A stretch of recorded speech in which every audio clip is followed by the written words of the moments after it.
چھوٹے بچوں کی پڑھائی میں کتاب آج بھی ٹیبلٹ سے بہتر ہے۔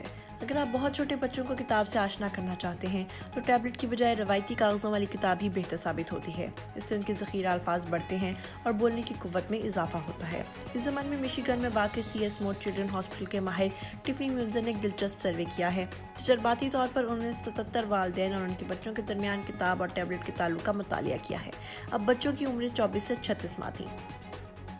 والدین سے کہا گیا کہ یا تو وہ ٹیبلٹ پر بچوں کو کہانیاں سنائیں یا تصاویر دکھائیں یا پھر روایتی کتاب لے کر ان کے پاس بیٹھیں۔ جب کتاب پڑھتے یا کہانی سناتے ہوئے والدین نے بچے سے بات کی تو اس دوران بچے نے بھی اپنی جذباتی کیفیات کا اظہار کیا۔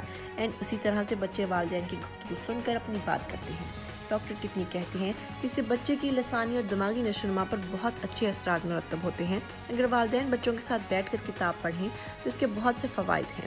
اول، بچوں میں ذخیرہ الفاظ بڑھتے ہیں۔ والدین اور بچوں کا رشتہ مضبوط ہوتا ہے اور آگے چل کر اسکول میں کامیابی کے امکانات بھی روشن ہو جاتے ہیں۔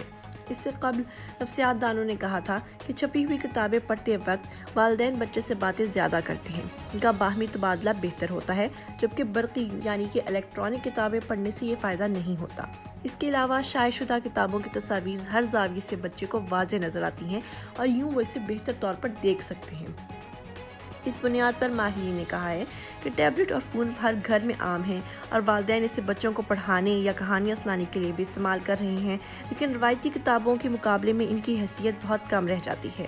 یوں اگر 2 سے 3 برس تک بچوں کے سامنے والدین کتابیں کھول کر پڑھیں تو اس سے فائدہ ہو سکتا ہے۔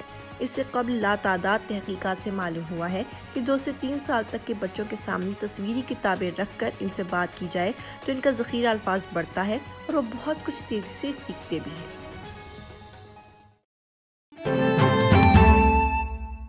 Pakistan's fastest growing news channel.